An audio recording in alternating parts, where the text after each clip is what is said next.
Mesdames, Mesdemoiselles, Messieurs, bonsoir et bienvenue dans le journal européen de ce lundi 25 avril 2016. Voici les grands titres.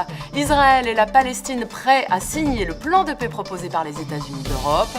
Le taux de chômage des Européens passe en dessous de la barre des 5%.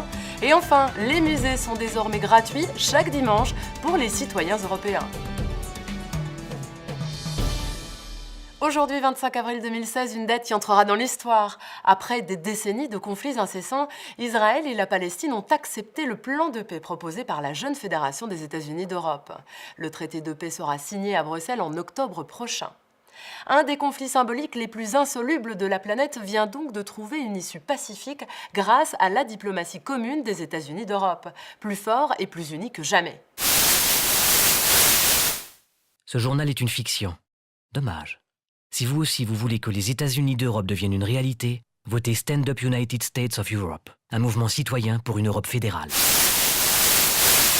Qualifié par tous les observateurs de projet de la dernière chance, le plan européen a été validé par les négociateurs israéliens et palestiniens en début de journée, après une longue nuit de négociations intenses.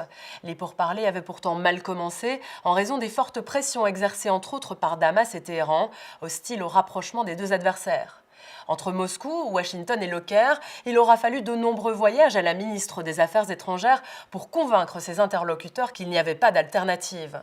Concrètement, le plan de paix proposé par l'Europe va entraîner la rétrocession aux Palestiniens des territoires occupés depuis 1967. Le plan prévoit aussi une aide de 100 milliards d'euros de la communauté internationale pour développer la future Palestine. En échange, les milices seront désarmées au profit de l'armée régulière palestinienne et l'État d'Israël sera reconnu dans ses frontières actuelles.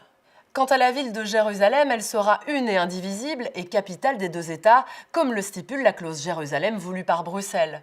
Dans un premier temps, l'armée européenne sera chargée d'assurer la sécurité de l'accord sur le terrain. Fin d'une page d'histoire douloureuse. Après la résolution des tensions récentes entre l'Inde et le Pakistan, c'est un nouveau succès pour la diplomatie de la jeune Fédération des États-Unis d'Europe. Ce journal est une fiction. Dommage.